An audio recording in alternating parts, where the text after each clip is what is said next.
Salut à vous! Allons-y pour voir tous les moyens de bien mettre en forme notre texte dans Microsoft Excel. Alors vous avez toujours deux choix, soit taper le texte à l'avance et puis le mettre en forme, ou alors sélectionner là où les cases et choisir la mise en forme, et le texte que vous taperez sera directement dans la mise en forme que vous venez de choisir. Premier cas, ici je sélectionne la case qui contient déjà mon texte, donc je clique au milieu de celle-ci. Et dans l'onglet Accueil, nous retrouvons beaucoup de boutons que nous connaissons déjà via Word, comme le choix de la police de caractère, et vous voyez directement le résultat en arrière-plan, par exemple celle-ci, le choix de la taille de la police, un peu plus grand ou un peu plus petit, et n'oubliez pas que vous avez toujours le choix de taper directement la taille dans la case et d'appuyer sur la touche Entrée. Exemple 123, j'appuie sur Entrée, et voilà, c'est très grand, c'est en taille 123. Les deux petits boutons qui concernent aussi la taille, le grand A pour agrandir, le petit A pour réduire, mettre en gras, en italique. Et pour le soulignement, par défaut, il nous propose que deux options, souligner une seule fois ou souligner deux fois. Maintenant, comme dans Word, vous avez le petit bouton ici en bas à droite du groupe police qui permet d'avoir d'autres options. Nous retrouvons ce que nous avons déjà vu comme la police, le style et la taille. Mais dans soulignement, là nous avons deux choix supplémentaires. Nous avons comptabilité simple et double. Je vous montre le résultat. Donc comme vous le voyez, le soulignement est un peu différent et s'étale sur toute la case.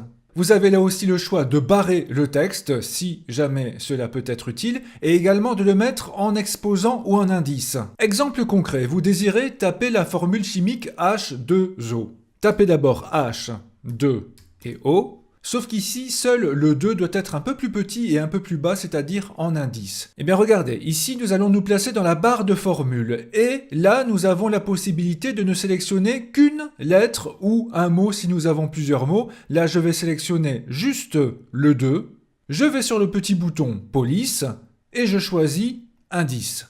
OK, et ainsi j'ai la formule qui est bien tapée.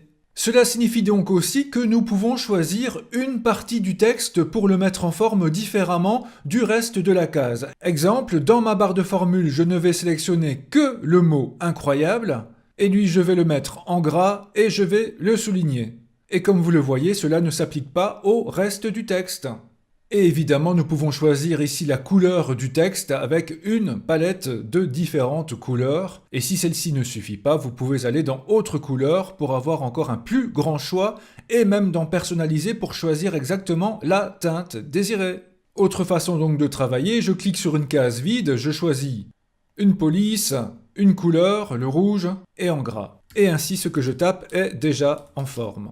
Alors ici, j'ai agrandi ma case en largeur et hauteur et nous voyons que par défaut, le texte que nous tapons se place en bas à gauche de la case.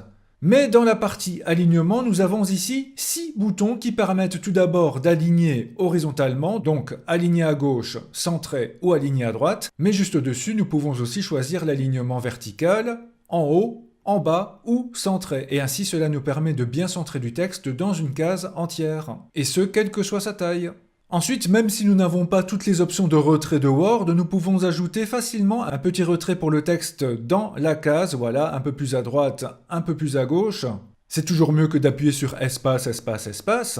Et juste dessus, nous avons la possibilité d'orienter notre texte. Exemple, je le mets en vertical. Voilà ici, j'ai réduit la taille de ma colonne et ainsi je peux accumuler beaucoup de texte vertical sur une même feuille. Il y a d'autres possibilités d'orientation, par exemple la première rotation, ou encore ceci, mais également de retourner le texte soit vers le haut ou encore vers le bas. Tout dépend de vos besoins.